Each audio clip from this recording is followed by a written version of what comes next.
Hey, you guys. We got it. Oh, yeah. Oh, yeah. You rewound it all the way back.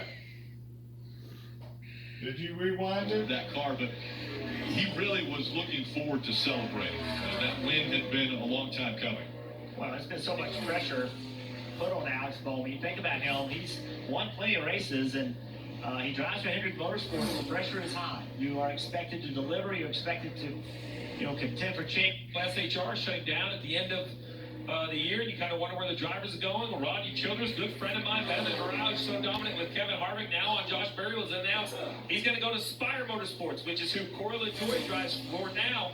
Said he's got a crew chief for the 7th. So, I mean, if I'm Corey LaJoie, I'd be super excited to think that, first of all, Spire this year, we've seen a huge commitment, both financially and personnel-wise. They're continuing to grow. But it's one thing to add people in general. It's another thing to add a person like Rodney Childers with the pedigree, the resume, the experience. You mentioned the pressure. I do think that'll put pressure on Corey, but for the right reasons. I think he's going to know the guy setting up his race cars has found victory lane. Rodney Childers will put pressure on the entire company. You're bringing that quality of a guy in. He's a championship crew chief. Cars up with pick. He pushes, he makes stuff happen. And I think Rodney Childers, I was a little concerned for Rodney a few years ago with this car. He made some comments, there's nothing I can do. I don't feel like I can make an impact.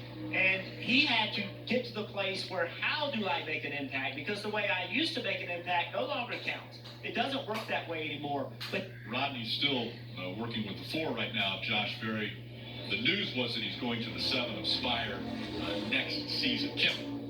And the dynamic of this move is different situationally than over with that team.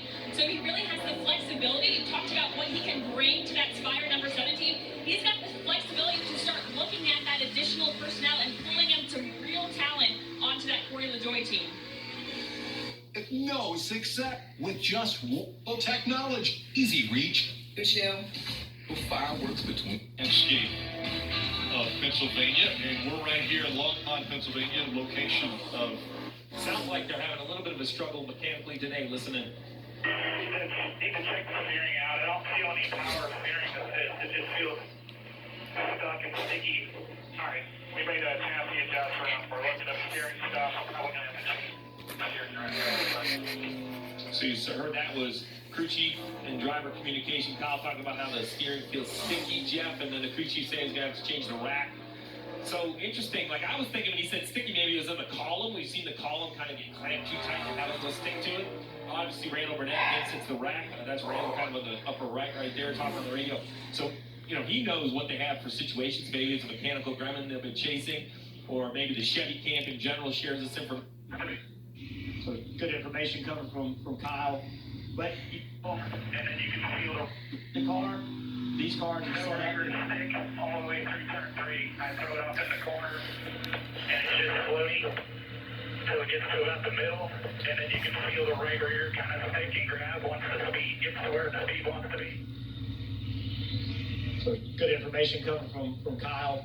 But you have to have that power steering. That steering assist is really what it is to really feel the car. It's hard to know what the car is doing when you don't have the steering assist working. And it's not just a comfort thing where he doesn't want... Significantly different setup direction-wise for Pocono this weekend. And so close to it this year. I worked many years with Richard Childers. And with Ryan Gilliland during stage 2 of tomorrow's race. It's a pretty good pace. Blaney on his 12th lap just ran a 94. That, by the way, I'm sorry, 10th lap, that was his fastest lap. Big moment there. But they have pace. With Bowman able to get to victory lane, now Hendrick joins Penske as the 2 organizations that have all of their cars locked into the playoffs. Shop. Performance. Medical provider. He's got the Pocono. And his dear friend Kyle Larson right behind him. These guys have been going at it, we joke about it, but friendships get tested in this business, and a lot of it, these types of incidents where Larson's on the outside and Denny Hamlin using a lot of racetrack kind of booed him out of the groove. Larson showing his displeasure here. But this isn't the only race this happened. It's been many, many times. They have had their run-ins, and it seemed as though it escalated starting here, and then it kept going. But you look at these two, they're going to be running next to each other because they're always contending for wins. Nearly 20% of the laps ran all year long. These two are within a position of one another. And what makes that stat even better is it's not 19th and 20th or 15th and 16th. It is normally inside the top 10 or to your point, Rick, racing for wins. That was weak. It's amazing, and that's what these guys are doing, right? It's a rivalry at the front of the field. Steve, I think another famous piece of video has been when you were celebrating making the right pit call. As far as with Dale Earnhardt Jr. here, could this be a race where we would see, that kind of a situation? Oh my goodness! Spinning out after the red. That was weird. We're good. I didn't hit anything. Okay, I sounded more excited than he did. Yeah. Talking about those bumps in the tunnel turn, you saw the car jumping up and down as he was down in them, and I would say fortunate not to make contact right here. Now, looks like all the tires are up right there, Steve. See, that car bounced. As soon as it did, around it went. Yeah, I'm actually watching it creep slowly to pit road to see if, right there, left rear, big bounce. You almost see a little bit of dust like one of the rub blocks might have bottomed out. Yeah, you wonder, there's 4 blocks underneath this car, 3 blocks out rather, than underneath the car. They hit the racetrack when it travels too much, and through those bumps, you wonder if that's not what happened. Well, we had teased a little bit strategy and tire wear. We'll dive into that a little bit further. A lot of tire wear on the 5, sliding out of turn 2. Through providers. Get it right. Time to make a difference.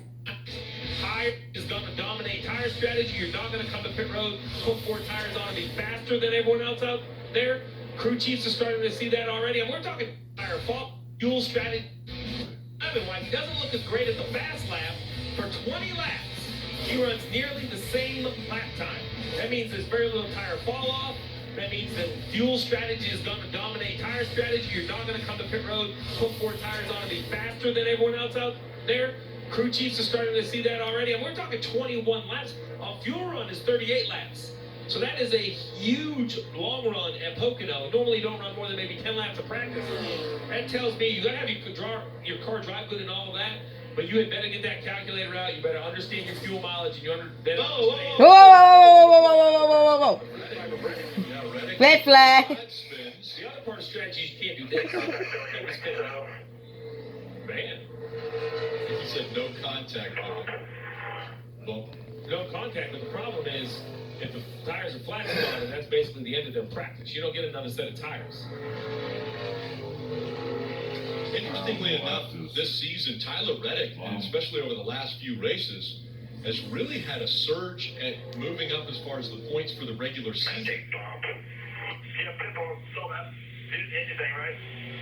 No, it's going backwards. Why? Just stop. Just stop. Make them come get you. You don't want to damage the race car. I don't